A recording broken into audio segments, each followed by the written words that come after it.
That's the first thing I actually wanted to talk about in today's meeting. So hello, everybody. Welcome to week 10, meeting 9, lecture 8. You know how it goes. Feel free, of course, to put your questions and comments in chat. As always, we will try to interrupt things and get your questions addressed. I think it's just myself and Yunhan today. No Paula with us for today's class. So try to keep messages to the general chat instead of DMs, because we will probably be overwhelmed with direct messages. And the first thing I wanted to talk about before we get to our statistical test today is our multiple choice test, which will be in 2 weeks on December 1st. So we've started to get the annual batch of emails of people asking us every detail of the test. I won't be telling you what questions are on the test, so don't email me too much about it, but some format questions I've gotten. People have been asking like what kind of stuff will be on it, how will it be run, all this sort of thing. So it is a 45-minute online multiple choice quiz with 10 questions. I may have previously said it's an hour-long multiple choice quiz. I was remembering back to the olden days of doing this in person, where we gave an hour just in case people were like locked out of the classroom or like struggling to get across campus in good enough time. But now we think 45 minutes is more than enough. Like people really don't end up facing up against the time limit. It's not a particularly like difficult, tricky quiz, I would say. The test will be conducted like this. So we will have our normal meeting in 2 weeks' time on a Thursday afternoon at 2.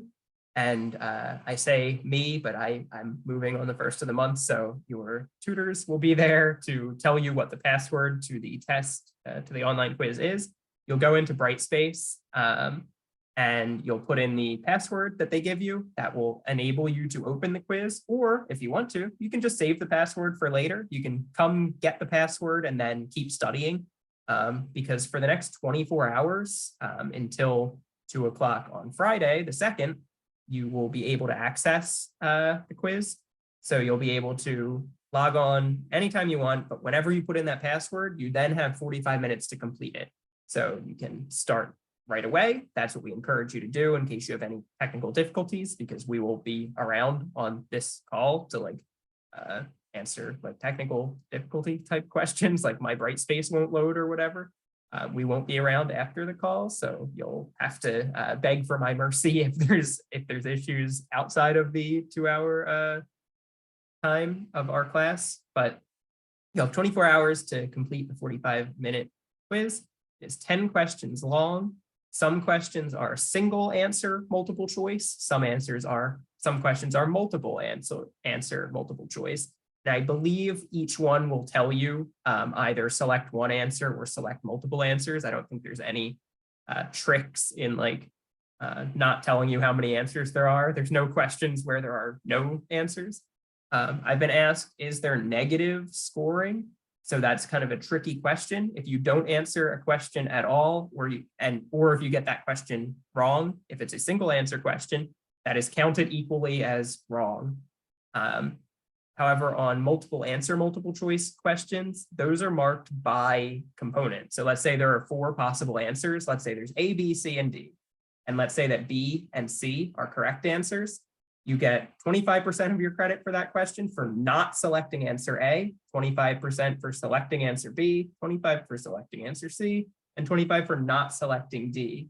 So you equally receive half credit if you pick A and B as if you picked, let's say, all 4. There are multiple ways to get half credit. I will have to go in and like hand mark all of the multiple choice to make sure.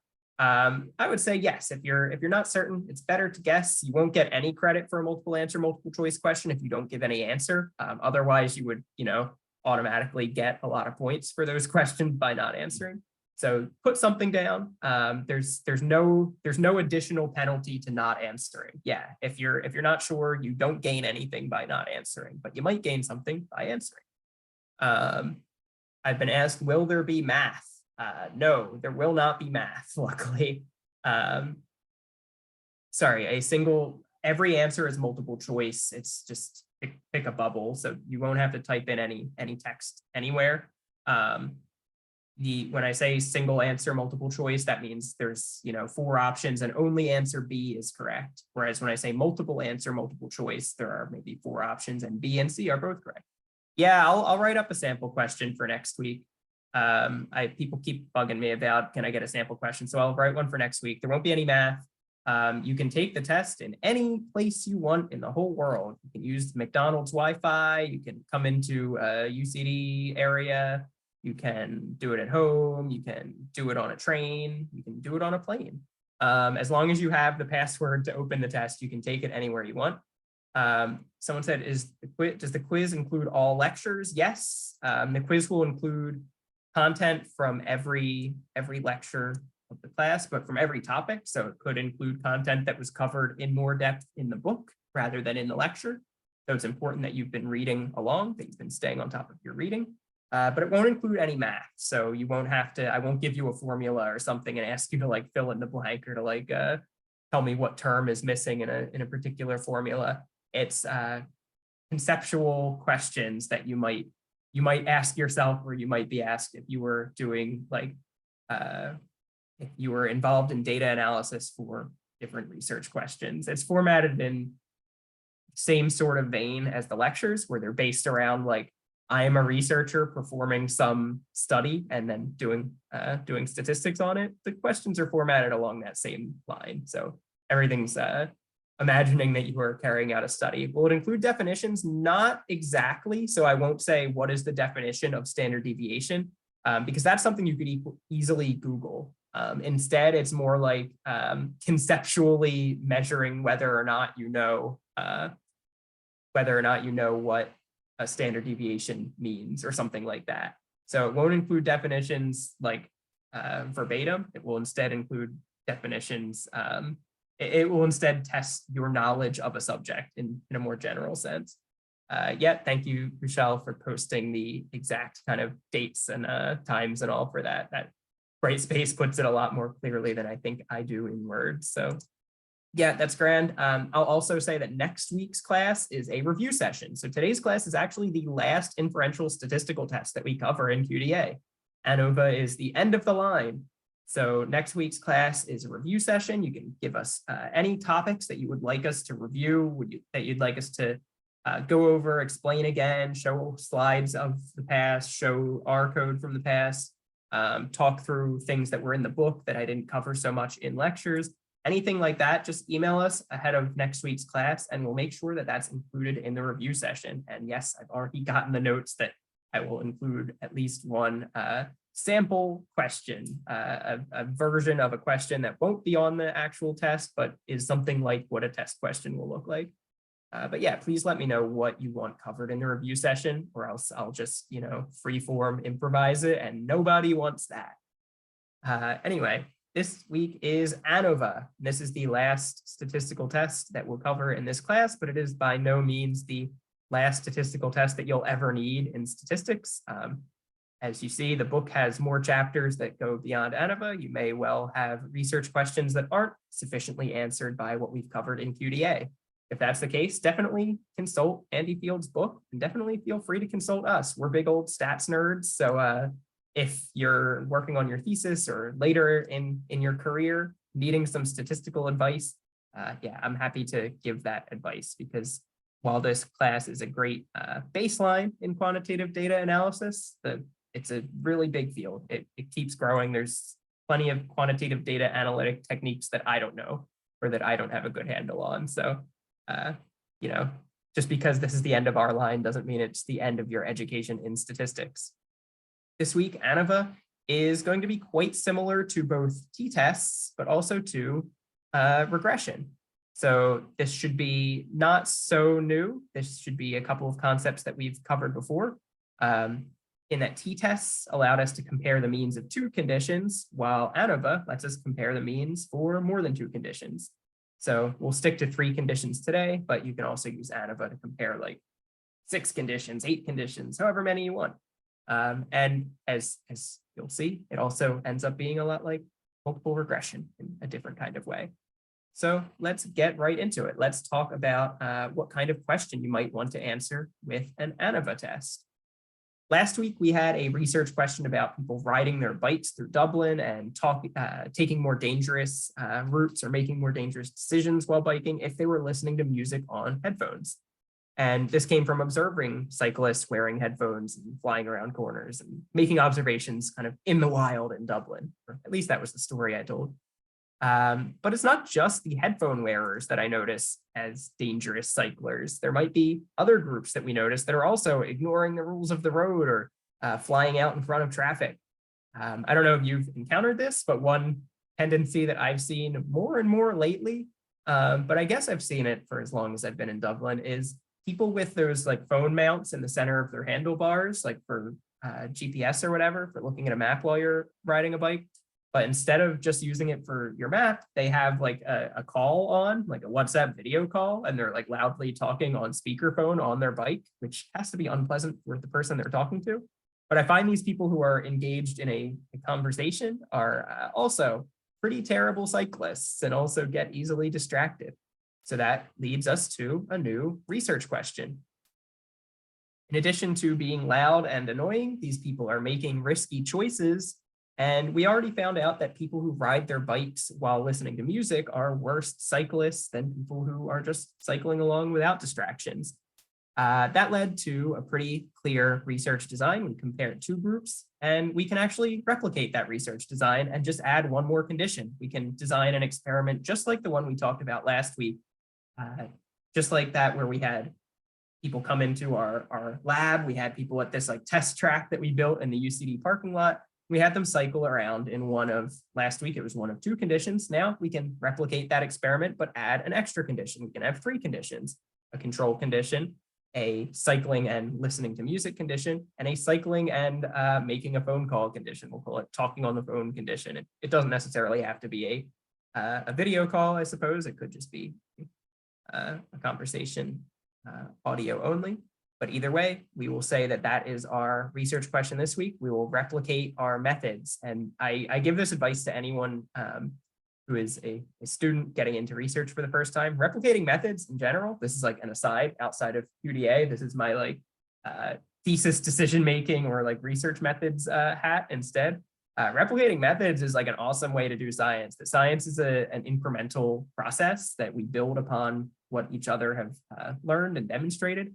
So replicating methods and just like tweaking them a little bit. So taking an existing study and adding a condition or changing who the participants are, or something like that, is a great way to do some good science that teaches us not only about something new, but also helps us confirm whether or not what we already thought we knew is correct. So replication, great way to do science. Would definitely recommend it if you're thinking about a thesis project and there's some paper that you're like, I love this. If I could put a twist on it, that would be great. Yes, do that, replicate. Anyway, let's get into the research design. Oh, I also have a note. I'm very proud of these little silhouettes that I built with just clip art and the Google Slides default shapes. This is the peak of my creative output. So I wanted to highlight that I made these myself, which is why they look so bad. Now, our experiment design last week is going to be pretty much the same design we use this week, except for our independent variable of cycling condition. Instead of just having 2 levels, we now have 3 levels. We've added the talking on the phone condition to our cycling condition. We'll still use a subjective measure for cycling quality. That'll be like judging cycling on a 0 to 8 scale. We'll still have participants use a kind of a closed track that we're building. And we're still going to use a between subjects design. We didn't want participants to learn the track, to have practice effects where they get better each time they cycle around. So we only want everyone to experience this experiment in one condition. We don't want them repeating the experiment. So just like last week, we're going to use a between subjects design. Just like last week, we have a pretty similar hypothesis. But how exactly are we going to test this data? How are we going to formulate this hypothesis? So we could use 3 separate t-tests and have 3 separate hypotheses. We could compare each pair of conditions: control versus headphones, control versus talking, and talking versus headphones. And that would work, but there's one problem with that. Every time we run a statistical test like a t-test, we are deciding whether or not our finding is significant based on some criteria where we're separating the chance that what we observed was because there's a real difference in the population, or that what we observed was just due to chance. And we normally use a p-value of 0.05 as our cutoff. That means the result that we observed only had a 5% chance of being observed just due to chance, and there was no real difference in the population at all. That's great. That's a pretty high bar to set. But if we test again and again, if we take 3 different t-tests like this, then there's a higher chance of us finding one of these 5% chances that having a 1 in 20 shot of something happening once, that's pretty rare. But if you just keep trying again, eventually you'll hit on that 1 in 20 chance. Eventually you will observe something purely due to random luck. This is the idea of type 1 error, false positives, reporting that there is an effect when in fact no effect exists. And I'll give you a spoiler that you might get a little bit of feedback in your first assignment that if you overanalyzed your data, if you performed too many inferential statistical tests, more than what was hypothesized, that's why you might get feedback saying that that's a bad idea, that the more tests you perform, the more you're inflating your type 1 error rate, the more you're increasing your chance of a false positive. You should only run tests that are guided by your hypotheses, and the more tests that you run, the greater chance you have of finding some false positive. So we have an alternative solution to this 3 t-test option. Instead, we can use a single test that seeks only to detect if there's any difference at all between the groups. It doesn't care if 2 of the groups are the same and 1 is different, or if all 3 groups are different. This test is called the ANOVA test. So yeah, it won't let us know which group is like, it won't let us know if all 3 groups are different, if 2 are different, and if 1 is different and the other 2 are the same. But it'll let us know if there's some difference overall between all of our conditions. And ANOVA is actually pretty flexible. You can do different sorts of ANOVA that have more than 1 independent variable. If you have combinations of conditions, so if you had like an older participants and younger participants, and then had cycling with headphones on, control, and talking, you could do ANOVAs like that as well. But today we're just going to be talking about one-way ANOVA, that is ANOVA where we only have 1 independent variable. Yeah, so the reason we don't want to just do 3 t-tests is it's to do with the idea of how we set our alpha criterion. It's an idea we called family-wise error. So the more tests you do of a single type, so if you do a bunch of t-tests to test a single hypothesis, and each time you're looking for something with less than a 5% chance of occurring by chance, it's grand if you do it just once, because a 1 in 20 chance isn't that likely of hitting. You're not that likely to observe something due to chance. You're not that likely to have a false positive. But in this case, when we have 3 conditions, that's 3 t-tests. So you're going to have 3 chances to hit on this 1 in 20 chance, 3 chances of one of your positive results, one of your significant results being a false positive. And that only balloons if you have more conditions. So let's say we had 4 conditions. Now, 4 conditions is more than 4 pairs. There's 1, 2, 3, 4, 5, 6 pairs for 4 conditions. It only grows if you get more conditions. Eventually, if you have more than 20 comparisons, if you're running 20 t-tests, then at that point you would be expecting that at least one of your significant results, if all of your results are significant, you'd be expecting one of them to be a false positive. And we just can't be having that, right? We can't inflate our p-value that much that we're expecting false positives. In fact, it's not going to inflate it at all. We need to keep our p-values in a range where we think we can be confident that what we're finding is due to differences in the population, and not just due to the fact that we keep checking, that we keep sampling, that we keep running these inferential statistical tests. So we, at the end of this lecture, will get to a method for safely determining pairwise differences to safely perform those t-tests without inflating our p-value. But we start out with an ANOVA test, an omnibus test, that lets us do a single inferential statistical test to test our hypothesis before we go digging, because if we went digging to start with, we might find some false positives. Someone said, should we do an ANOVA test only if there are more than 3 conditions? Yeah, if there's You only do an ANOVA when you're comparing means of more than 2 conditions. So the same, just like you only use a t-test to compare the means between 2 conditions, you use an ANOVA test to compare means of more than 2 conditions. If you did an ANOVA on just 2 conditions, you are performing a t-test. They will work out to be exactly the same thing. So you may as well just do the t-test. So let's formulate our hypothesis. We're only hypothesizing that there is a difference between all of our conditions overall, that they're not all from the same population. We're not speculating that any given pair will have a difference. We're not speculating that like headphones will be the very worst condition, or even that control will be the very best condition. For that reason, we need to be careful about how we formulate the hypothesis, but it's going to be pretty similar to the hypothesis we formulated for a t-test. That will be that there will be a significant difference between the cycling conditions on cycling quality scores.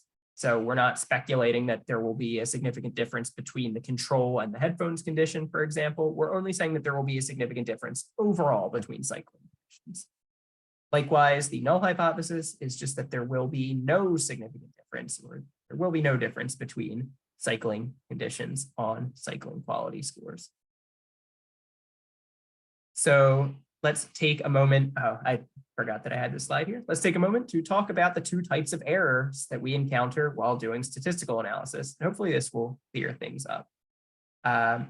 Yeah, so someone just asked, is the keyword for knowing that we need an ANOVA difference? Yeah, so for a t-test, we know that if we see the word difference and we only have 2 conditions, difference between conditions, then we know we need a t-test. If we see the phrase difference between conditions and we had more than 2 conditions or more than 2 variables, for instance, then we know we need an ANOVA.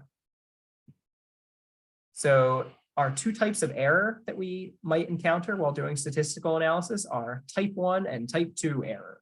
Type 1 error is false positives. This is when we take our sample, we do some statistical analyses, and we conclude that there was an effect in our population. But in reality, at the population level, there is no effect. There's no difference, or the variables aren't related, or whatever we were trying to determine. What we observed was just due to random sampling chance. We had some strange sample that made us think that there was an effect. And this might be due to bad sampling. Maybe we happened to pick, we didn't screen our participants and we picked all of the worst cyclists in Dublin or something.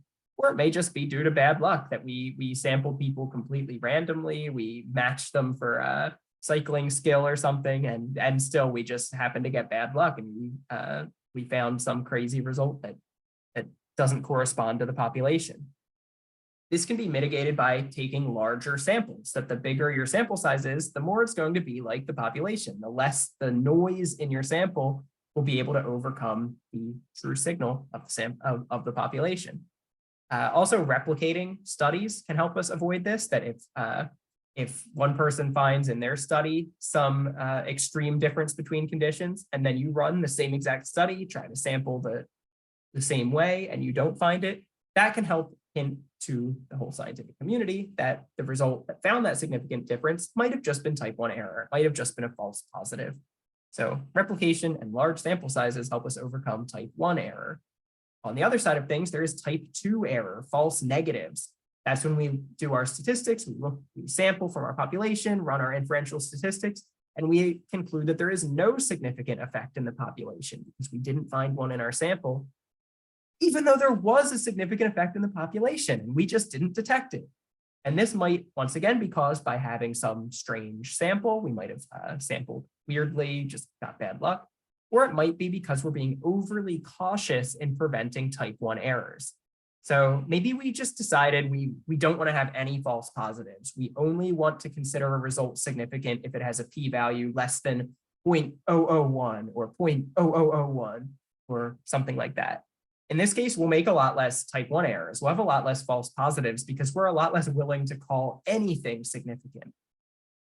But that means we'll have a lot more false negatives. We'll have a lot more misses on genuine effects because we're being very cautious. We don't want to call much of anything significant. In some fields, that's a pretty appropriate course of action, like in medicine, for instance. It might be good to only conclude that a new medication is effective if you're very, very, very sure of it and more inclined to say that there is no effect. In other times, it might be more effective to, and depending on the field, it might be more effective to avoid false negatives at all costs and be okay with some false positives. Again, medicine's a great example of like anytime you see something suspicious on a scan or something, always alerting the patient, even if it's probably nothing. But this is due to our statistical tests being underpowered. This is one reason we might find type 2 errors, false negatives. So think back to that T distribution we had last week, where the distribution was much flatter. It had much higher tails if you had a smaller sample. In those examples, if you observed a really big difference between your conditions, if you were on one of those flatter distributions with less degrees of freedom, you might have still concluded that it wasn't a significant difference. This is because the sample size was too small, that you didn't have enough statistical power to detect a difference. This is once again where having large samples helps you out. Larger samples mean you have more statistical power. And again, replicating results is another good way to prevent against type 2 errors also, for the same reason that more people you run your statistics on, the greater a chance it is that you're going to detect real effects and you're not going to detect effects that aren't there. So this is just to say, large sample sizes and replication, great ways to avoid errors of both types.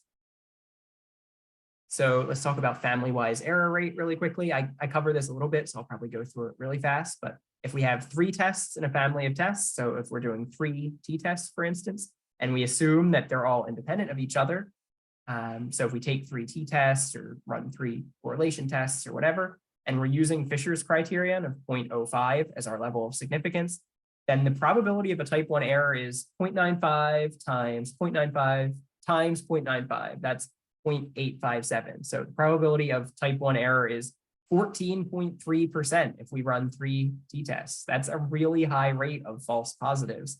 And that only balloons if you have more conditions. So to avoid inflating type 1 error, we instead seek to use a single test that makes all of the comparisons at once to test our hypothesis. And this is an omnibus test in general. If we're comparing multiple means at the same time, then this is an ANOVA. An ANOVA is a type of omnibus test, to be clear. So again, ANOVAs help us answer whether our sample is likely to have come from the same population. As a null hypothesis, ANOVA says that all of our samples come from one single population. That means there are a few different ways to find a significant difference. So this top picture, this would probably be an insignificant ANOVA, that these samples all come from the same population. And each of these might be different versions of significant ANOVAs, where your ANOVA test would conclude that your samples come from different populations, and it might achieve that in different sorts of ways. So when I say that an ANOVA is an omnibus test, what I mean is that it tests every combination of our conditions for any difference at all. A significant result doesn't tell us which combinations are statistically different from one another. So it might be that, yeah, 2 of your samples are from the same population and 1 is from a different population. It might be that all 3 are from different populations. It might be that 2 are from different populations. 1 could go either way.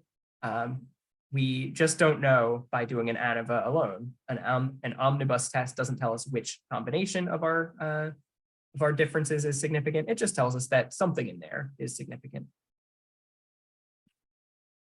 In fact, when I make some histograms for this week's experiment, this week I'm putting the talk condition in this sky blue color. I might begin to suspect that there might be a difference between this the talk condition or the headphones condition and the control condition, because that looks a lot like last week's data, but it doesn't look so clear that there's any difference between the talk and the headphones conditions. So this might be my first hint at what is going on with my ANOVA, that if I get a significant ANOVA result, then I might start to suspect there's probably some difference between control and the other conditions, but there might not be any difference between headphones and talk. So I'll ask you again to flash back to a previous lecture. This time we're going to flash back to our regression lecture. And that's because, believe it or not, an ANOVA test is actually the exact same math as regression. ANOVA is a fancy type of regression, which you will read in the book chapter. But for now, take my word for it. ANOVA is just a sort of flavor of the same regression math. But they came up in very different ways. Andy Field has a nice little section in the textbook talking about how they were developed kind of in parallel, but people weren't really working together because there were the people who were interested in making predictions using some variables to predict other variables. And then there were the different people who were interested in comparing multiple conditions. So they do different things, but they use the same math. When we did our regression tests, we were assessing how much variance could be explained by a linear model of one variable, which accounted for other variables, and compared that model, our model that took into account all of our predictor variables, against our baseline, which just took into account the mean of our outcome variable. Since the only information we have for each condition is that condition's mean, that is what ANOVA does. It compares two different models. One where we just use the overall dependent variable mean to model everyone's score for that variable. And it compares that against a model which uses each condition's mean. So instead of using the grand mean for everyone's cycling scores, comparing means based on which condition you were in. It compares those models and tries to tell us which one of those models is the better model. And just like regression, it does that using the method of least squares. So using the exact same sorts of math, we're going to compare how much variance our model explains when we use condition means as compared to when we use our most basic model, only using the grand mean. So we're going to do some sum of squares stuff. Again, this is the sort of thing that R will do for you. You don't really have to know how the math works, but I think it's nice to know. I don't like having to say like, it's just the math just works. You don't have to think about it. That's like faith-based science. So I will show you how this math is working. So this is what our data looks like this week. This is just participant number at the bottom, so it's meaningless, but we can see our conditions grouped by color here. We have our control condition participants. This is their cycling score. These are our talking on the phone participants, and these are our headphones participants. So the first 16 participants are control, next 16 are talk, final 16 are headphones. And here's what ANOVA is going to be doing. So it starts with the most basic model using the grand mean. We start with just the mean across all conditions, and this is our baseline for assessing how much variance there is overall and how much variance our ANOVA or our condition-based model can help explain. Here's our baseline, the grand mean. And just like with regression, we're going to calculate the total sum of squares first. That is the total amount of variance in our data. So we look at how far each point is from our baseline model. We take the distance for each point away from our baseline model, the grand mean. We square that because we don't want positives and negatives to cancel out. And we add up all of those squares. That is our total sum of squares. That is our baseline amount of variance in the data. Now we want to check how much variance the model is going to explain. We want to measure our model sum of squares. How big are squared errors when we take different conditions or different groups into account? So we now add in a bar for each of our group means. And to make this condition, we just check how far each model is, each condition mean is from the grand mean for each data point. We have 3 conditions. So that means we have 3 condition means that are trying to explain some of the variance of our model. So for each data point, we just check how far away that mean was from the grand mean. So let's look at participant 2 here. It looks like participant 2, the grand mean is around 4.75. Participant 2 had a cycling score of 6.5. The total variance in that case, so their total distance from the grand mean was about 1.75. And the mean for this orange group, let's call it 6.25. We're just going to use some roundish numbers. We don't need to get too precise here. So their condition mean was 6.25. Their actual score was 6.5. So for participant 2, for example, the model is explaining 1.5 points of cycling score points worth of variance. And it's only leaving this little 0.25, this little quarter of a point or so left unexplained. The explained portion, that difference between the grand mean and the condition mean, that is the number we're going to square for our model sum of squares. So just this distance between the grand mean and the condition mean. Bear in mind that condition mean will always explain each condition better or at least equal to the grand mean. The condition mean won't be worse for any given condition than the grand mean, because if it was as bad as possible, then it would just be equal to the grand mean. It would just be a line drawn right on top of the grand mean. This is similar to in regression, that if the very worst model is just going to be the mean itself again, you won't find a new model that's worse than your baseline. So that is our model sum of squares. We add up this distance, for this participant, yeah, it was 1.5, square that, add them all up for each data point, and that is our model sum of squares. That's how much variance is being explained by the model. Our last step is calculating the residual sum of squares, how much variance is left over after we apply our model. Our model, of course, won't be perfect. There will still be leftover variance not explained by our model. Just like with regression, this number can either be positive or zero. It can't be negative. That our very worst case model is the grand mean. So we're either going to get better or we're going to get no improvement, but we won't get worse from using our condition means. So the simplest way to calculate our residual sum of squares is to just subtract the model sum of squares from the total sum of squares. That's what I was kind of hinting at with the last picture, that we could just do that subtraction step. But we can also visualize that. So the leftover variance is how far each point was from its condition mean. So for that participant 2, once again, that was that little 0.25 points worth of error. It's their residual variance. To calculate the residual sum of squares, you find that residual variance, you find that distance from the condition mean for each point.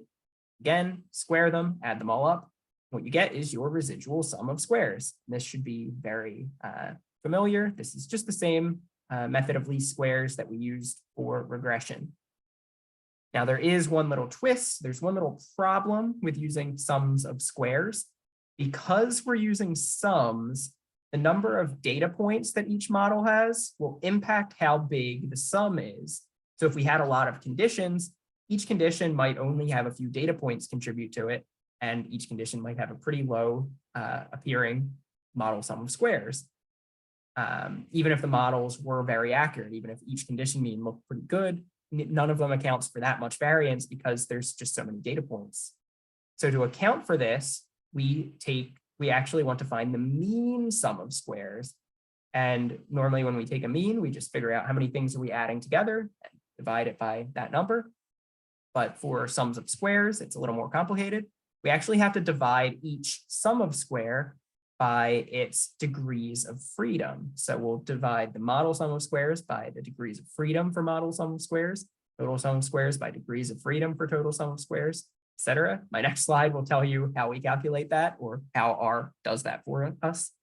But that way, instead of talking about a total sum of squares, instead of this just being based on how many conditions and how many participants we have, it's just a mean sum of squares. It's an average. That way, all models are kind of being evaluated fairly against one another. So the number of degrees of freedom for each sum of squares depends on how that sum of squares is calculated. Remember, in general, our formula for degrees of freedom is n minus k. N is your sample size or your number of data points. K is your number of parameters or groups. So for total sum of squares, for the degrees of freedom for the total sum of squares, we only are using the grand mean for our entire sample. In our case, our sample was 48 participants, and we're only using one parameter, a mean. So our degrees of freedom is 48 minus 1, that is 47. For the model degrees of freedom, we're subtracting the mean of each model from the grand mean. So weirdly, it's a sample size of 3, that we have 3 means, and we have 1 parameter, their difference from the grand mean. So the model sum of squares degrees of freedom is 2. It's 3 minus 1. We have 3 groups, and we're subtracting the 1 parameter. And then for our residual sum of squares, we were subtracting the difference between each individual point and its condition mean. So that was a sample size of 48, and then 3 condition means, 3 parameters. So it's 48 minus 3 is 45. It's n minus k. And this is kind of the general formula for each of these. So the The degrees of freedom for sum of squares of, for total sum of squares is always going to be your sample size minus 1. Degrees of freedom for model sum of squares is your number of conditions minus 1. And your degrees of freedom for the residuals is n minus k. So that is to say, number of total participants minus number of conditions. Don't ask to repeat why sum of squares is problematic. So sums are additive. They're like a counting number, a counting statistic rather than an average. So your total sum of squares is going to account for all of the variance overall across all conditions. Whereas your model sum of squares and your residual sum of squares will depend on how many conditions you had, as well as how many data points there were overall. It's being influenced by the number of scores in the sum, the number of data points per condition, as well as the number of conditions. I wish I had a more illustrative picture here, but using a sum here isn't going to properly account for models where we have maybe many conditions, because each model isn't going to explain all that much variance together. And maybe in total, they might explain a lot of that variance, but it's better to just use a mean. So we're accounting for, we're not letting the number of models or the number of participants per condition, we're not letting the number of conditions nor the number of participants per condition influence the ratio of error. Sorry, I think next week I will come back with a better, like a picture and a better explanation, because I'm not satisfied with the way I just explained that.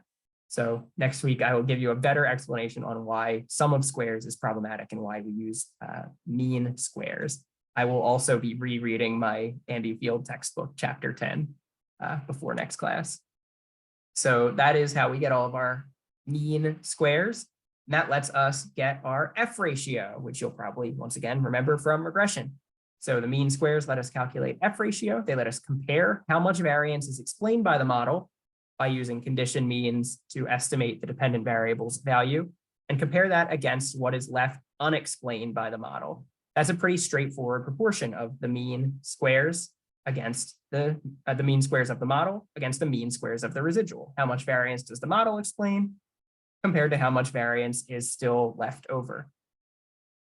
So if you have an F ratio greater than 1, that means your model is explaining more than half of your total variance, that more variance is being explained than is being unexplained.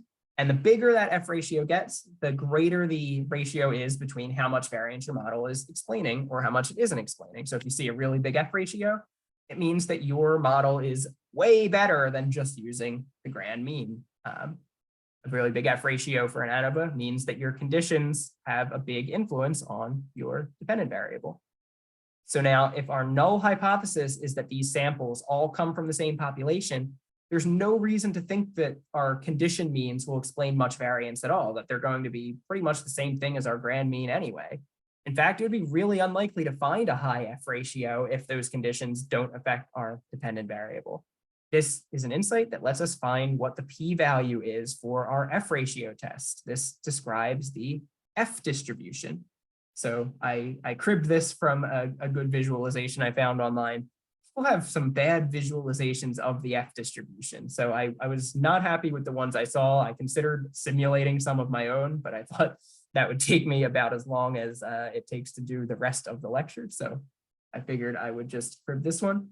This is an F distribution for 3 degrees of freedom. So that means, that's degrees of freedom 1 is its degrees of freedom of the model. This person from our stats bloggers. So this person had 4 conditions, 3 model degrees of freedom, and 36 residual degrees of freedom. So something minus 4 is 36, 40. This person had 40 participants in 4 conditions, and they found an F ratio of 3.3. The F distribution for these degrees of freedom looks like this. So this person said my 3.3 F ratio corresponds to a p-value of 0.031, etc. This would have been a statistically significant F ratio for these degrees of freedom. But the F ratio is just like the F distribution is just like the T distribution. It's shaped differently depending on how many degrees of freedom you have. If you have a smaller sample size, or if you have more conditions, it's flatter, it's less peaked at the top, and these tails are flatter. So you need to find a more extreme F ratio, a larger F ratio, to conclude that you have a significant finding. The opposite happens if you are adding degrees of freedom, that if you get a very large sample size, or if you have very few conditions that you're comparing, so three conditions, what we're doing today is as few as you'll get for an ANOVA, then these tails become flatter. So using less conditions to try to explain your variance and using more participants will make it so your ANOVA has more statistical power. So even a smaller F ratio could be considered significant. R does all of this work for you automatically, of course. You don't need to know what the F distribution looks like. You won't need to know that, okay, for 3 and 26 degrees of freedom, 3.3 F ratio is significant. But I was watching an old lecture that Ben gave a few years ago, and he said when he learned statistics, while they did have SPSS to do this for them, they actually also had in the back of their stats textbook F distribution tables. So you would look at this big table in the back of the textbook and you say, okay, I had 3 model degrees of freedom and I had 36 residual degrees of freedom. That means any F ratio greater than 2.98 is significant. And you would have to do that for no matter what size sample and how many conditions you have. So we are all very thankful that we live in modern times where R can just instantly tell us our exact p-value instead of having to check the lookup table and see if our F ratio is significant or not. So that's what the F ratio is going to tell us. Let's get into running an ANOVA. We don't have much time left. Before we run the ANOVA, we also have to talk about the assumptions of an ANOVA, but these are very similar to our t-test assumptions. Just like with a t-test, this depends on which sort of experiment we're running, whether we're doing a between subjects or within subjects experiment. We have a different sort of ANOVA for each. For a between subjects experiment, like our cycling example today, we're using an independent ANOVA. And I, again, say one way, that just means there's only one independent variable, but you can have a two-way ANOVA as well. You could have more than one independent variable. In this case, we're doing a one-way independent ANOVA. So the assumptions are, just like a t-test, first, that our data are interval or ratio rather than categories or ranks or names or something, and that our observations are independent, that each different observation came from a different participant. Also, like with t-tests, we need to check that we have a normal distribution. How do we check that we have a normal distribution? A Shapiro-Wilk test. Great job. Doing a little Dora the Explorer teaching right there. We also want to check that we have homogeneity of variance, that our conditions have roughly the same variance. And we do that with which test? Levine's test. That's right. That is for our independent ANOVA. When we have a within subjects design, we instead would be using a repeated measures or a dependent means ANOVA. And for this, we have slightly different assumptions, just like with dependent means t-tests. So we still need interval or ratio data, but just like with dependent t-tests, we're now concerned not with the means for each condition, but with each participant's difference between conditions. So we need to check that each combination of conditions is normally distributed. That's a little bit of a pain. There's some simpler ways to do that in R, but it's the best way to do it is just make new columns that compare each difference between conditions and check each one for normalcy with a Shapiro-Wilk test. And also, instead of checking whether each condition has the same variance, we need to check if each combination of each pair of differences has equal variance. This is what's called sphericity or compound symmetry. That means, once again, checking the differences between conditions, seeing if they have homogeneous variance for each participant. And that is done with a test called Mauchly's test of sphericity.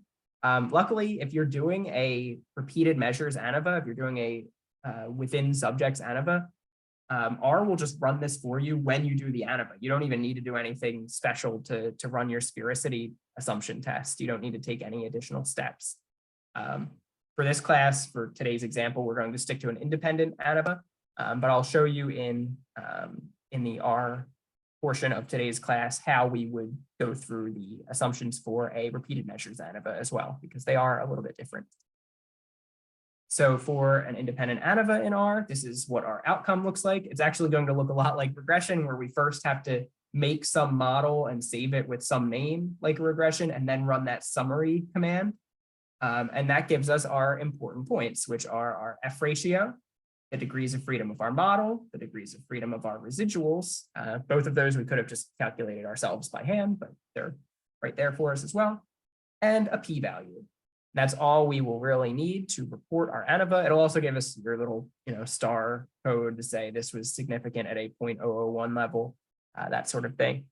But these are the 4 pieces of information we need from an independent ANOVA in R. If we were running a repeated measures ANOVA in R, there's a little bit more information. I'm warning you ahead of time, it's going to look like a lot, but I'll run through what it looks like. So the first line is just the same as we just saw, where we have our freedom of our model, of our residuals, we have an F ratio, and we have a p-value. The next line is your assumptions test, your sphericity test, your Mauchly's test for sphericity. In this case, it is an assumptions test, just like Shapiro-Wilk, or just like a Levine's test. So we want to see this p-value greater than 0.05.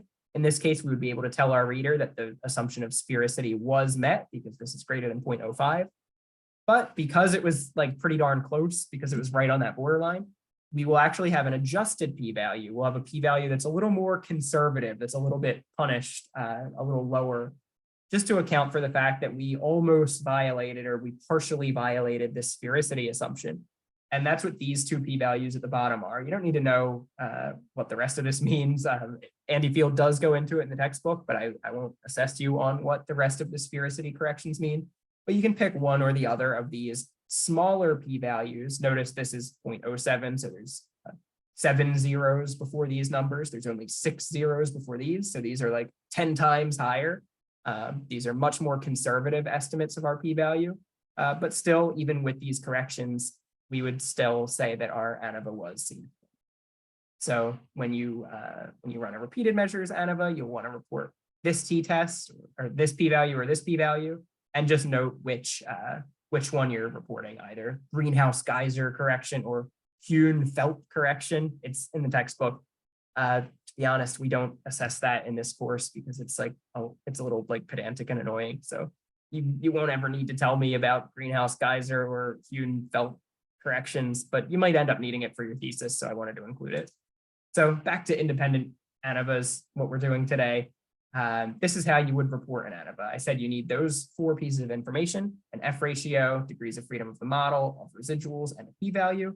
And you can report it in one simple sentence. There is a significant effect of cycling condition on cycling score, F of 2 and 45. So F of degrees of freedom of the model and degrees of freedom of the residuals equals your F ratio, 27.25. And then P was less than 0.001. So pretty quick and easy. It's just one little line for all that hassle, but it's not that satisfying, right? It's a little underwhelming that we went through all that effort and we're still not sure which condition is better than which other condition. It would be great if we could say with some confidence that this was due to maybe the control condition being significantly different than those other 2 conditions. But to make that conclusion, we would need to compare individual pairs of conditions. And we can't really do that with an ANOVA alone, but we can, now that we've determined there is some difference. Now it's not so much fishing to go ahead and make all of those individual comparisons, to run multiple t-tests. But we have a way to do that safely, controlling our p-values to make sure we're not inflating our rate of false positives like we warned about earlier. We would only start to do this, we would only even go looking for those individual differences if we determine that there's a difference overall. So we run our omnibus test first before we even consider doing pairwise comparisons. But if we find a significant difference in our omnibus test, well, then we can go ahead and carefully do some pairwise post hoc tests. So we can do some post hoc testing. That means testing after the fact, after you know something. We can start to look into whether our control condition was better than just the headphones condition or just the talk condition or both. We can compare whether the talk and headphones condition were different from one another. But this is a lot of comparisons. There's a lot of pairwise comparisons, and we need to protect against type 1 error inflation. For that, we need post hoc tests. So not just normal t-tests, but some special tests called post hoc tests or corrected t-tests. Post hoc tests are used for exploratory analysis when we don't have a specific prediction or hypothesis. So in this case, we've already tested our hypothesis that there's some difference between the conditions overall. Now we're exploring our data. We're learning more about it without a specific prediction. And to do that, we have to be very conservative with what we're assuming in our tests. We don't want to go fishing for just anything and then whatever we caught be like, haha, yeah, I knew this would be here. That's disingenuous. It's how you it's p hacking. It's how you inflate your p-value, inflate your significance undeservedly. So we're going to be very careful about how we keep our p-values low. If we did have like a research informed hypothesis early on about which condition would be bigger or smaller than which other condition, then we could have phrased our hypothesis like that from the outset and then set up our ANOVA a bit differently. The textbook will get into this. This is called making planned contrasts. In this case, we're saying that we didn't have planned contrasts. We didn't have any prediction about which conditions would be different from one another. We're just saying, I don't know, we think they're going to be different. We're not sure how. We'll look into it after if there was a difference at all. So we found that difference, and now we can do post hoc tests instead of planned contrasts. And again, planned contrasts are a bit more advanced. We don't cover it in QDA, but I'm happy to talk to you about it, and the book covers it in depth. So it's worth knowing about if you might be doing something like this for your own research. So let's pick a post hoc test. We have a few options. We have a lot of different post hoc tests that you can run after an ANOVA, and there's a detailed breakdown, a showdown amongst them in the textbook. But I'll show off 3 of them here. Your first option is LSD, least significant difference. This basically means just running a bunch of t-tests and not adjusting them at all, just running the t-tests. This is a pretty bad idea for the reasons we've already discussed. This will inflate your false positive rate, your type 1 error rate. To put it another way, if you use LSD, you're tripping. I was very proud of that joke. Please laugh. Another option is Bonferroni corrected t-tests. So instead of looking for p-values that are smaller than 0.05, we can just correct that very crudely. We can just divide 0.05 by the number of tests that we're running. So if we have 3 conditions, we have 3 pairs of means to correct. So instead of looking for p-values smaller than 0.05, divide that by 3. Now we're looking for p-values smaller than 0.016667. In other words, Bonferroni corrected t-tests will only look significant if the p-value is less than 0.016667 or smaller if we have these 3 comparisons. If you have even more conditions, even more pairs of comparisons, then that significant level, that criterion gets even smaller. That means the correction is very conservative. It's very good at preventing type 1 error, preventing false positives, but it's going to miss a lot of real effects. It's at a certain point going to stop considering almost any difference significant. That will cause a lot of type 2 error, a lot of false negatives. Our third option is Tukey's HSD, honest significant difference test. This test will adjust based on your sample size rather than your number of conditions. So you're not punished as much for having lots and lots of conditions. If you only have a few conditions, like us, if you're only using 3 conditions, then a Bonferroni correction should be fine. You're not cutting your p-values down that much at all. But if you have lots and lots of conditions, then it might be more appropriate to use Tukey's honest significant differences, HSD. You'll have less false negatives that way. The book details some other even less conservative post hoc tests than these that are still better than least significant differences, but are more likely to cause type 1 error. But we like to stick to these. In fact, for this class, we say just stick to Bonferroni corrected t-tests. These are the least likely to cause false positives. That if we're going to be wrong in social sciences, I'd say we'd rather be wrong with a false negative than a false positive. We've had plenty of papers published in HCI in specific that have reported results that couldn't replicate later on. We've had a lot of false positives reported. So if I can teach you anything, it's to be overly conservative, to be more willing to report a negative when there might have been an effect than you are to report a positive, an effect when there might not be one at all. So when we run any of these post hoc tests in R is actually going to convert these p-values back to normal for you. So if you see a p-value of 0.049 for a Bonferroni corrected t-test, that is significant. R already did the adjustments, converted it back into like what you're used to seeing. You don't have to then compare it against 0.0166 or to do any math of like cutting your p-value and being like, okay, was this significant or not? R has already kind of applied that math for you, and it'll be obvious to you whether or not you have a significant difference. So if we run a Bonferroni corrected t-test in R, this is what the outcome looks like. This is a table of p-values for each pair of conditions. So difference between headphones and control had a p-value of this for its t-test, so that is definitely significant. The difference, the combination of control and talk had a p-value like that, so that is definitely significant. And the combination of talk and headphones had a p-value of 0.99, so definitely not significant. That's what it'll look like when you run your pairwise t-tests. And yeah, there's just a line for the combination of headphones and headphones. There's no difference. They're not two different conditions. But yeah, you'll get a table like this with all of the different p-values adjusted back to what you're used to seeing. So anything less than 0.05, you can conclude was a significant difference between pairs of conditions. And here we see two pairs of conditions had significant differences: the control and headphones condition and the control and talking on the phone condition. So we can also report that in words. So in addition to the little line we already included, that there's a significant difference between conditions, we can now say that post hoc Bonferroni corrected t-test revealed that there was a statistically significant difference in cycling scores between the control and both the headphones condition and the talk condition. Participants in the control condition were statistically significantly better at cycling than those in the headphone condition and those in the talk condition. There was no statistically significant difference in cycling scores between the headphones and talk conditions.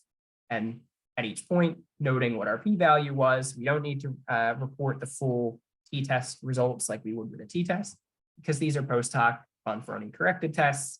It's a little bit different how the t-value, the t-score gets considered and what exactly our degrees of freedom were. Instead, we just need to report our p-value for each of these pairwise comparisons. We can do it just like this in words. It's a lot of words, but it's being very specific to your reader about where the differences emerged in your multiple comparisons. That is an ANOVA. That is how you report it. That is how you even report post hoc tests afterwards. Yeah, happy to take questions, but since I went a little bit long on the lecture, I'll throw you right into saying that the reading is chapter 10. If you want to learn more about repeated measures ANOVA, chapter 12 is also good to check out, just the beginning of it. But all we really assign is chapter 10, independent ANOVAs, because if we're being honest, we're not really going to assess you on repeated measures ANOVA. It's not going to be part of your second assignment, for example. So focus on independent ANOVAs, and that's what we will cover in our R session. So it is 3:04 now. I'll try to give you your full 10 minutes. We'll meet back at 3:14, and it shouldn't take us too long to get through the R code today, because it's going to be very, very similar code to last week's t-test code. So I'll see you in 10 minutes, and I'll try to answer these questions, try to answer any chat questions during your break.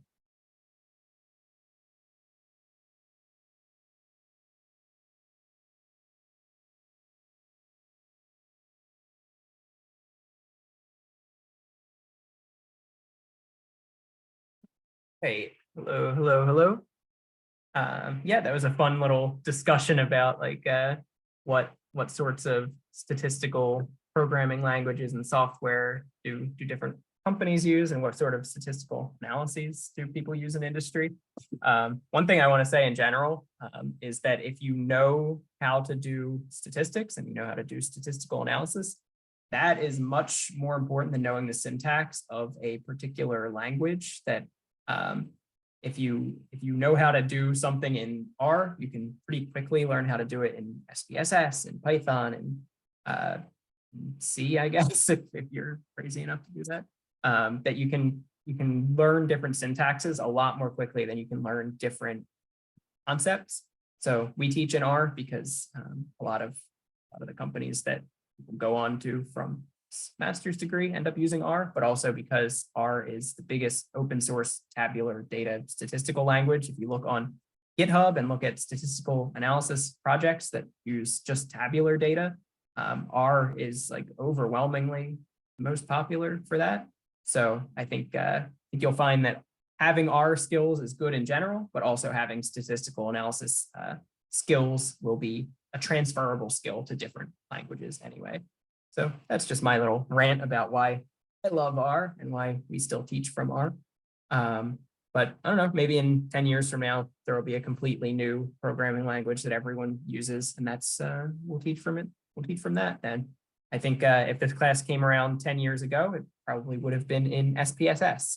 And yeah, a lot of my undergraduate colleagues learned how to do their statistics in SPSS. I was lucky. I had the weirdo lecturer at the time who was like, R is the next big thing. We're using R for this class. So I had R from the early days. Anyway, let's get into some R. So like I said, this week's code shouldn't be too different looking than last week's code. I have a lot of notes in there, as always, but we should be able to get right through it pretty easily. Yeah, you can load in your working directory, load in the new data file, cycling ANOVA data. I'm just calling it cycle, but as I always say, the name is not magical. You can call it multi-cycle or tricycle. See what I did there? You can call it whatever you want. We'll call it cycle for now.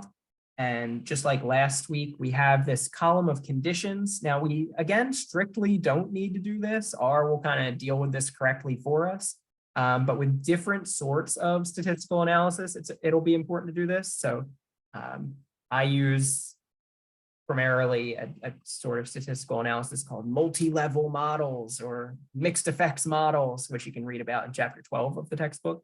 And R doesn't like if you don't do this first. So I like to teach everyone, do this. That way you're used to doing this. If you have a condition that's going to be important, make it into a factor. So set cycle $condition into a factor of cycling. Oh, I didn't run my head in my tail command, but it looks like last week's data. We have 48 participants.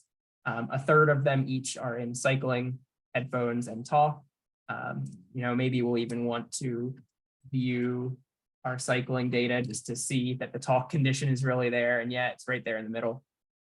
So we can factorize our condition and we can ask R what the levels of that condition are. And it says indeed our levels are control, headphones, and talk. Great.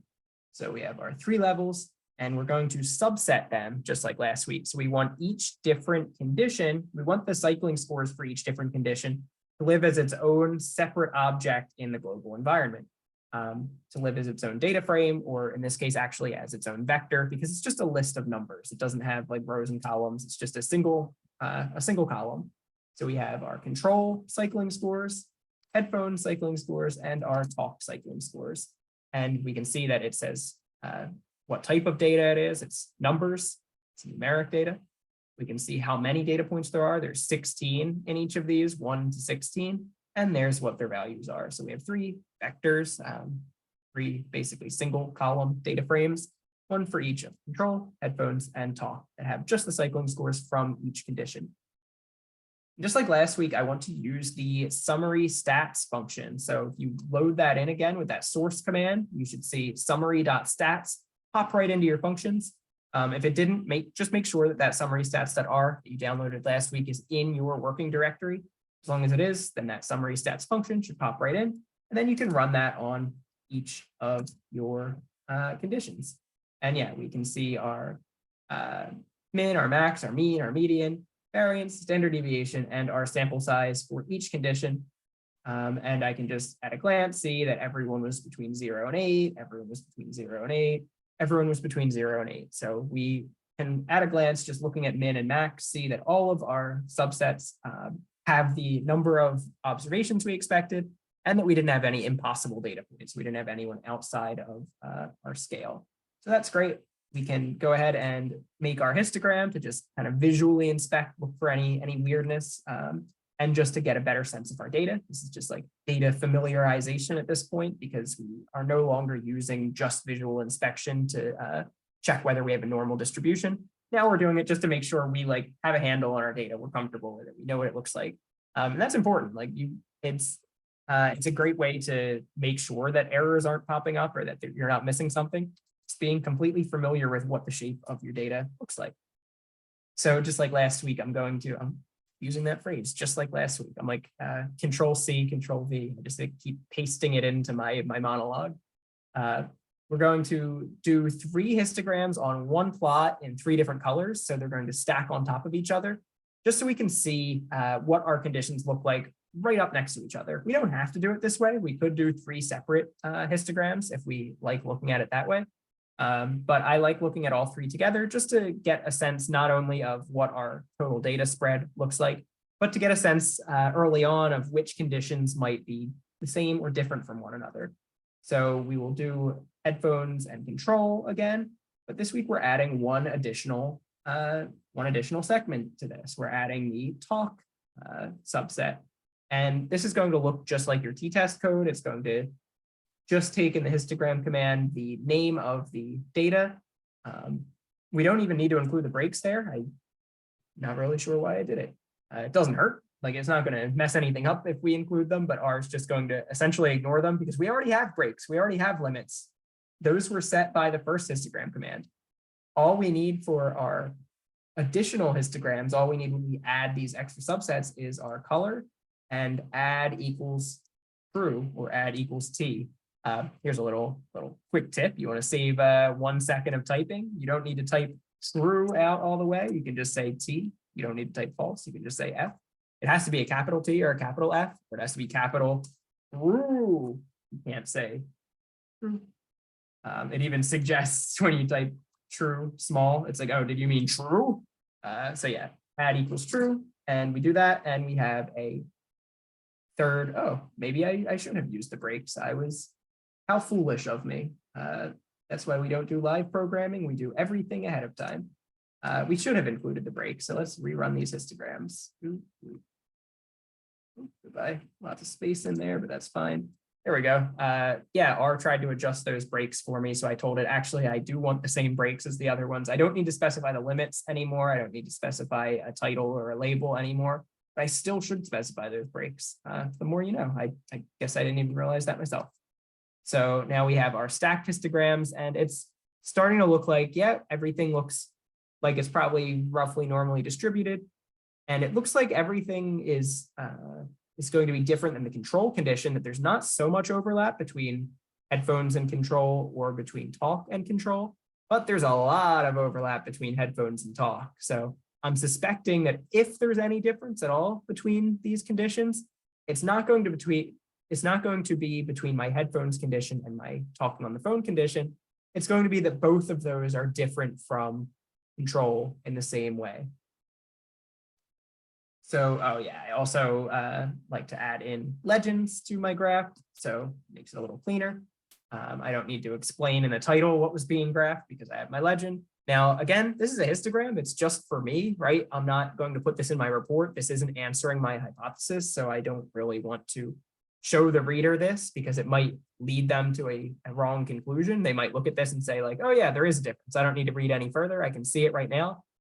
We don't want to mislead one way or the other, so we don't want to include a histogram, but it's just for us for data familiarization purposes. So the nice little title and label and legend and all that, all just for me, but I like my graphs to be nice. So it's just the little ways we spoil ourselves, the little luxuries we indulge in when we analyze data. Also, the other thing we want to do when we're just familiarizing ourselves with the data is to look at some box plots. And again, we can just look at box plots all in one set of axes together if we use the little tilde. So we put our dependent variable, then a tilde, and then our independent variable. So cycle score, tilde, cycle condition. And then again, there's a main title, Y limits, X label, Y label, all that. But when we run this box plot, we get all of our conditions in separate box plots together. And this is actually nice that we're not only able to familiarize ourselves with the data, but we're also seeing whether or not there's any potential outliers. And remember that the box plot function is very conservative about what it considers an outlier, that something's an outlier if it's more than 1.5 more than 1.5 standard deviations beyond the interquartile range. So if we're using 3 standard deviations as our criteria for determining what an outlier is, we don't even really need to go checking. We don't need to run that, like, which is greater than 3 standard deviations more than the mean, which is less. Because, yeah, just running this alone, we can see that nothing is even a candidate to check. So that's one nice thing about box plots. Since they're so conservative, they can save us the hassle, that we can confidently report to our reader that there were no outliers. We don't even need to do any more testing for outliers, because no candidates even emerged in our box plots. We don't need to tell all our readers all that. We don't need to show them our box plots. We can simply say that our data was normally distributed and free of outliers. But first, let's make sure our data is indeed normally distributed. We will run a Shapiro-Wilk test on each different condition. Now, remember, it does not matter if our data is normally distributed in across all of the data. It only matters that each condition is normally distributed. And in fact, when we look back at our statistograms, you know what, maybe this is normally distributed by chance alone in the grand sense, like all of it together. But you could imagine, like, if there was a much greater difference between the control condition and these other 2 conditions, that we would have one normal distribution over here and one way over here with no overlap. That if we tried to check if the entire distribution was normal, we would say, no way, it's bimodal. It has these 2 peaks. But that's not an assumption of an ANOVA or of a t-test. The assumption for an independent ANOVA is just that each individual condition is normally distributed. That's what we're going to check with 3 Shapiro-Wilk tests.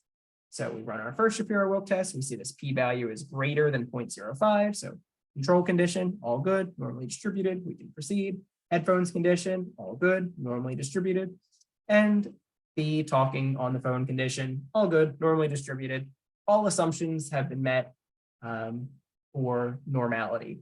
That leaves just one set of assumptions to test for a ANOVA, and that is the assumption of homogeneity of variance, that each different condition has roughly the same variance as each other condition.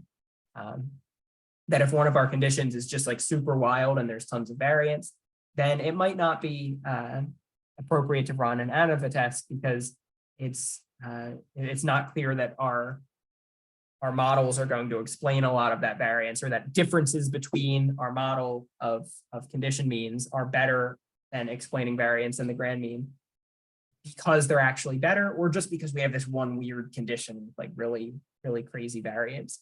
So that's why we always run a Levine test, why we check our assumption of homogeneity of variance. If this did not work out, there are alternatives to ANOVAs that are non-parametric. So the book will talk about this, but I believe this is the Kruskal-Wallis test. That if you fail your assumptions of your ANOVA, you can check your Kruskal-Wallis test instead. But also there's some discussion in the book that the ANOVA is a pretty darn robust test, that if you have a large enough sample size, or if your assumptions aren't violated all that badly, you can pretty much trust an ANOVA, even if these assumptions are violated. And again, the book gets into this about what judgment calls you're making, but this goes back to the idea of like determining what is an outlier. This idea that there's no hard and fast rule for whether an ANOVA is robust enough for your purposes, whether or not you can proceed even though assumptions were violated in certain ways. So read about that in the book, see if in your own experience, when you get to this moment where one of your assumptions is not quite met, weigh up the evidence for yourself of whether or not you want to proceed with an ANOVA, or if you want to use a non-parametric test. Sometimes it's also a conservative approach to say, I think ANOVA is robust enough, but I'll also run a non-parametric test. And if they are reporting the same result, I'll tell my reader that like, here's the ANOVA results. By the way, I ran a non-parametric alternative. I ran a Kruskal-Wallis test. It gave me the same results. So we're just going to focus on the ANOVA because I think the ANOVA is appropriate to use. That's more like advanced beyond this class stuff. We in this class, spoilers, we want you to check your assumptions, but for assignments, the assumptions will be met because we want you to use the tests that we taught. That'd be weird if we taught you all of these tests, but then you couldn't actually even use them. Anyway, that's a long ramble. Let's load in the car library. Notice this time we don't have to download and install the car library. We just have to tell R that we're using it. So it'll give us some of this red text, warning message, whatever. We got our caret back, we can type, so we're fine. And we can run our Levine test. And again, for the Levine test, you put in your dependent variable, your independent variable, and you can say center equals median, you can say center equals mean. Just for our purposes, center equals median is a conservative way of telling R where we want to base our variance, but you could say mean. We're going to get the same results either way. Oh God, I highlighted just the word median. And yeah, either way here, we're going to get a significant result for our, sorry, an insignificant Levine test. The null hypothesis for the Levine's test was that our different conditions had no difference in variance, and our p-value is 0.5, so we cannot reject that null. That's what we wanted. We wanted to say that our conditions have no difference in variance. So we're all good. All assumptions have been met. We can run an ANOVA. And running an ANOVA, like all of our other inferential statistics, is like a super underwhelming moment, because we did all that work. We've gone through all of this code and text and data familiarization, making visualizations, just to run these two little lines and be done with it. So just like with regression, we first make a model and save it with a name. We save it to our global environment. So instead of using the LM command, a linear model, we're using the AOV command, an analysis of variance, an ANOVA model. So ANOVA, cycling score, so dependent variable, tilde, cycling condition, and data equals cycle. You don't even need to, if you're saying data equals cycle, you can leave that out because you're specifying these, and that'll work. Or because you're saying data equals cycle, you don't need to say name cycle anymore. You could say ANOVA of score by condition, data equals cycle. R will understand what you mean for either of those. So I just wanted to show you that little hot tip. If you don't want to have to repeat the name of your data frame again and again, and you're only using one data frame, you can just use all of the variable names and then just say data equals cycle or data equals name of data frame at the end. So we save that model into our global environment. Again, the name is not magical. You don't need that dot in there. You don't need the word ANOVA in there. You could call it big model or something. I don't know. You could call it whatever you want, and it'll save into your global environment all the same. We'll stick with cycle.ANOVA, and we will check a summary of it. So just like with a regression model, we run the summary command and get all of the info we need. We can do the same for our ANOVA model. So summary command, and we see all of our important info. That is our model degrees of freedom on top, our residual degrees of freedom on the bottom. Condition here was like the name of our model. It was modeling cycling scores by condition. If I called this like cycling condition, it's just the same. But that's the idea, that's why the degrees of freedom on top is your model degrees of freedom. It's in the same line as your model. Your residual degrees of freedom were 45. Here is your sum of squares. Here's your mean squares. And now we can actually, we can check my math, right? I said that sum of squares is just, sorry, I said mean squares is just sum of squares divided by degrees of freedom. So let's see, 53.65 divided by 2 is 26.82. Yep, sounds right to me. I don't have my calculator handy. I guess I do have it handy. R is a big calculator. Sum of squares for residuals was 44.31. Degrees of freedom for the residuals was 45. So 44.31 divided by 45 is just a little smaller than 1, 0.985. And then we also said that the F ratio is just our mean model sum of squares divided by our residual sum of squares. So 26.82 divided by 0.985. And guess what? That is exactly what our F ratio is. That's not really a magic trick. It's just like, showing that the math is indeed what we said it was. But the only piece of information we need for our reporting our statistic are the degrees of freedom, model and residuals, F ratio, and our p-value. So just like in the example in the lecture, we could say there was a significant difference in mean cycling scores by condition, F of 2 and 45. So F and then in parentheses, degrees of freedom of the model, degrees of freedom of the residuals, equals 27.25, our F value, and P is less than 0.001. So this is not, I'll put this on a separate line just to make it more clear.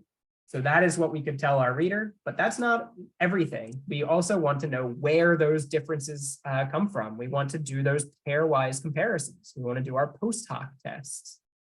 So I have a long rant here as if I didn't just teach you what a post hoc test was. This is just all, again, saying what a post hoc test is.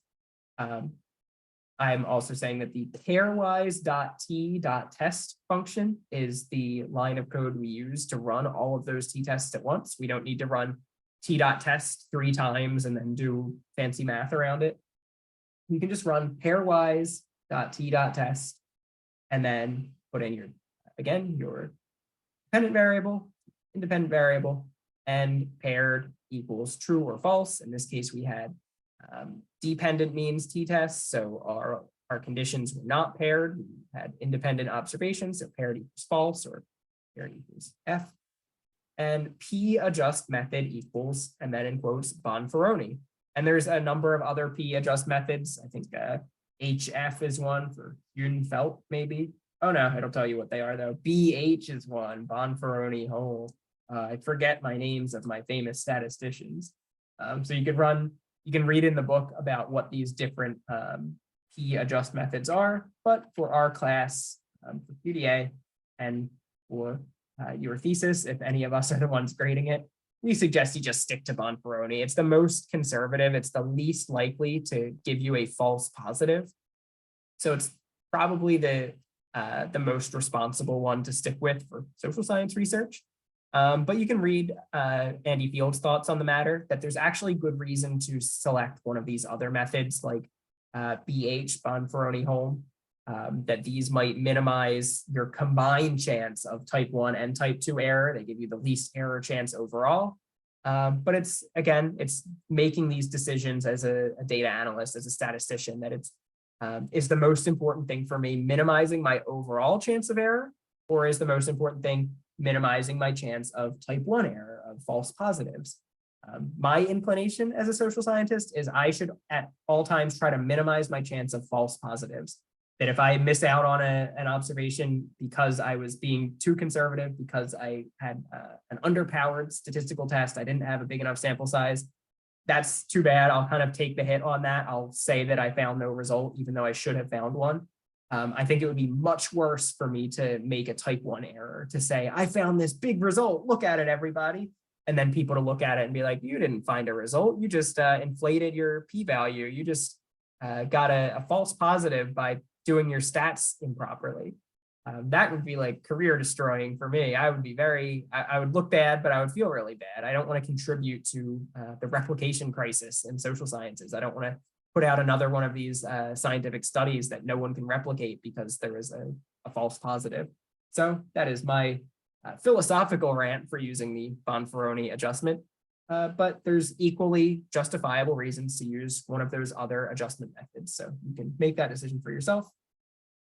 If you did choose the Bonferroni adjustment, you can then report your pairwise t-test like this. You can say there is a statistically significant difference in cycling scores, cycling quality, cycling scores, however you want to phrase it, cycling scores between the control and both the headphones and talk conditions.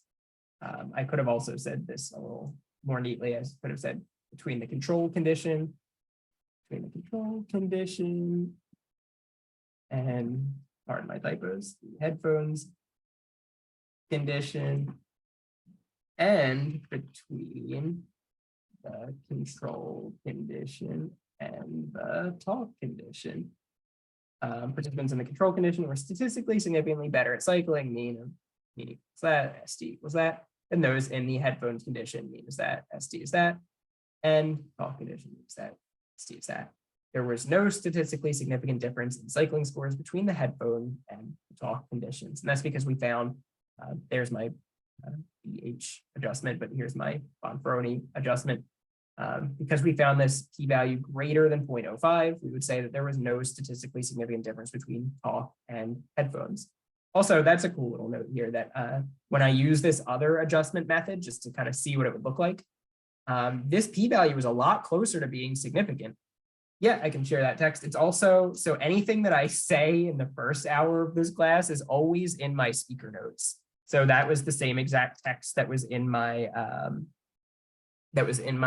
slides, so you can copy it from there. But also, if you look at the PowerPoint version of my slides, all my notes are there, including the terrible jokes. They're all like scripted, unfortunately. So you can always find anything like that in those slides too. But it's right here in Zoom chat also. Many ways to get a hand on the text that I provided. Oh, you can already see that I have conduition instead of condition. But I just wanted to say that, yeah, since Bonferroni-Holm adjustment, since this adjustment that I tried out up here is less conservative, since it's more likely to give you type 1 error, you can kind of see that being demonstrated here, that if we use the Bonferroni adjustment, we said there's a 99% chance that this difference between talk and headphones was just due to chance, just due to random noise. But if we use the Bonferroni-Holm adjustment, we would actually say that it was only a 33% chance of being due to noise, and that there was, an okay chance that there is a real effect there. So you can already start to see that if you use different adjustment methods for your p-values, you might conclude that differences are significant or not significant. And that's part of my rant, that using Bonferroni gives you the least chance of calling anything significant. And that's what I kind of want to do. I don't want to conclude that things are significant if there's a chance that they might not be. So that's your output. You get your there's statistically significant, blah, blah, blah, all that. Finally, we can visualize this with bar charts, just like last week. I got a good question in email. I actually got this question from a couple of people, that if you're doing a t-test, for example, if a box plot might be an appropriate visualization for your hypothesis, because after all, doesn't this basically visualize exactly what what our conclusion was? Doesn't this help us show that there's a difference between control and these, but there's not a significant difference between these? My answer was not exactly. It could, if there was some way for us to indicate with our box plot whether or not these differences were significant. So this is one great thing about a bar chart with error bars, that those error bars help us not only communicate what we observed, what we sampled, but they let us communicate something about the population. They let us communicate whether we think not only did we observe some difference, but is that difference indicative of a difference between the populations? These box plots, as such, only show us exactly what we observe. These aren't error bars. These are just the whiskers, right? This is just like the edges of what we actually observed. That doesn't tell us anything about our population. Now, if we use like ggplot, if we use like a fancy graphing package, we could maybe insert some like star codes, like our summary did here, and say that these were significant differences, but that this difference was not significant. And then that would communicate something about our population. But if we don't go through all that trouble to communicate something about the population overall, then we shouldn't use a box plot to communicate our findings to the reader, because it can be misleading, that the reader could take away from this that there's no difference at all, because I mean, this whisker overlaps with this whole box, right? Like there might be no difference at all, is what one reader could think. So we want to make sure that whatever we're showing our reader is not just communicating something about what we observe, but something about what we're concluding about the population. So let's make our bar chart, because that can do what we want here. And this is just like with our t-test. We want to make a new item we want to make some new objects in our environment that hold the means. So a list of the means for each condition, a list of the SDs for each condition. Do make sure that you're like putting these in the same order each time. So it doesn't matter what order you're putting them in, but make sure if you do control, headphones, talk for the first, for your first list, then you're doing that same order for every list. Or else you'll have things like mislabeled or that don't correspond to one another. So I did my list of means, my list of standard deviations. I put names on my list of means. So now cycle.mean is called named numbers. That way, when I graph them, they have these names on them themselves already. I don't have to like add them in additionally. And then I run my bar plot command. And this is going to look a lot like our bar plot last week. I added in the color code for my talk condition. I just took the same exact coloring that I had up in the histogram. The only difference is instead of saying 1/3 for my transparency or my opacity, I guess you would say, I put 1. I don't want this to be transparent at all. I want a nice vibrant bar. That's what my bar plot is going to look like. Now, I also want to save this bar plot to my global environment because that's how I'm going to be able to add error bars to it. So I saved it. I saved BR equals that bar plot. Again, you could call it anything. You could call it biker bar. That's funny, right? That joke is not scripted. Call it biker bar, and then that would be in your global environment. And that's your whole bar plot as an object saved with a name. We're going to run this se bar command again. This is just telling R, this is how I want you to draw bar plots. You'll just have to copy and paste this. If you want to reuse this in your in like an assignment, you totally can. You can reuse this for the rest of your life in any other pursuits also. Like this is our gift to you, the se bar function that we wrote. But you do have to paste it in every new R script that you want to use it in, unfortunately. So yeah, use your se bar function, add that bar plot function in. And now remember from last week, se bar takes as its first parameter the name of the bar plot that you want to draw error bars on, the name of your list of means, the name of your list of standard deviations, because that's how you get and your number of participants per condition, because that's how you generate a standard error. You divide your standard deviation by your number of participants per condition. So each standard error should be the standard deviation for that condition divided by 16. And that's how big the error bars are. We have it drawing, so the bars are 1 standard error, but you could make these more conservative. You could make it 2 standard errors or 1.5 standard errors or whatever. But now it's communicating something really, it's communicating a lot of information to our reader in like not a lot of space. It's communicating exactly what we observed. That's the height of the bar. So the mean of that bar is what we observed, our sample mean. But it's also communicating our estimation of the population mean, that we're pretty sure that the population mean for headphones is somewhere in here. The population mean for the talk condition is somewhere in between these bars, and that the population mean for control is between these bars.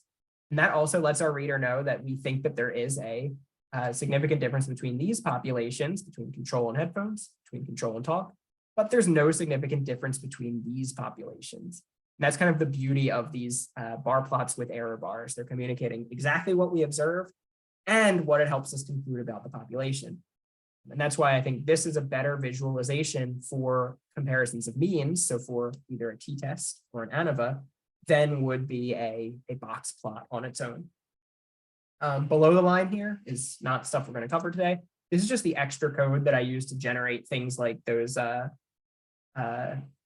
the scatter plots I had for the lecture where I had like the different, I forgot to set my palette. My scatter plots for the lecture where I had like the different means and I drew the arrows on them. This is just if you wanted to learn how to do that. I gave you the code for free. Also below that, there's some code for doing between subjects, for repeated measures within subjects ANOVA, but I don't cover that in class. It's not going to be part of your assessments. You don't need it. It's just there in case you ever want to look at it or you want to learn more about it. But yeah, that's it for ANOVA. That's it for inferential statistical tests. We are, I accidentally just drew some error bars on those. Oh, that's actually really cool. I didn't know I could even do that. Look, SE bar drew the error bars right onto my scatter plot. That was a pure accident, but I love it. Anyway, that's it for ANOVA and for inferential statistical tests. Next week is our review session, our final review session. So please give me all of your emails and requests. I'll set up an email filter so I don't have to read them all over the weekend, but give me all of your requests for what you want us to cover on next Thursday's class. Otherwise, I'll just go through it for free. Can we please show a sample for assignment 2? Yes, open up, sorry, this is a really sassy answer. Yes, open up the video from week 6 where I showed an example for assignment 1. The assignment 2 template, your template for writing these assignments is the exact same. It's a results section and a discussion section. show me how you did your results, and then discuss those results. Yeah, you should write your second assignment in much the same vein as you approach your first assignment. You might use a different inferential statistical test this time around. I would suspect you do, but who can say? But other than that, the approach should be very much the same. So you can definitely rely on that one. We should have your feedback from assignment 1 back to you in time for next week's review session. Yunhan said that she already finished all of her grading, so she's graded 50 of your assignments already. I've graded something like 35 or 40. I'm slacking, but we'll have them all in. We'll have your feedback in your hands in time for that review session, so you can spend the first hour of the review session complaining to me about how much you hate the grade that I gave you. So that'll be fun for both of us. No, that's because I choose life. Yeah, Yunhan was saying that she was tired of having all of the grading hanging over her and distracting her from like living her life. I instead will finish this lecture and then go grade papers all night. The grades will be visible all at once. Good question. We'll make them visible all at once, probably on like Wednesday afternoon. Hopefully not on Thursday morning, but we'll see. But yeah, they'll all be batch released. You don't have to like all recheck. I'll even put an announcement that says like, hey, you can check now. So you'll get a little email that tells you when they're released. And then you can complain to me. But yeah, send me emails about what you want to be covered. Yeah, I really hope they're out on Wednesday so you can tell me what you want me to cover and you have some time to look at them before class. I'm doing my best to make that happen, but I am not the only member of the broader teaching team. So we'll try to get it all to you. Anyway, see you next week. Keep the emails coming. Keep the feedback coming, positive, negative, indifferent. Yes, exactly. You can be angry on Wednesday, sleep on it, wake up, and embrace your day on Thursday, hopefully. Or you can be overjoyed on Wednesday. The grades are not bad at all. I'm very happy with your grades, but inevitably no one is as happy with the grades as the teacher is. So we'll see how everyone feels next Thursday. See you next week and enjoy your weekends.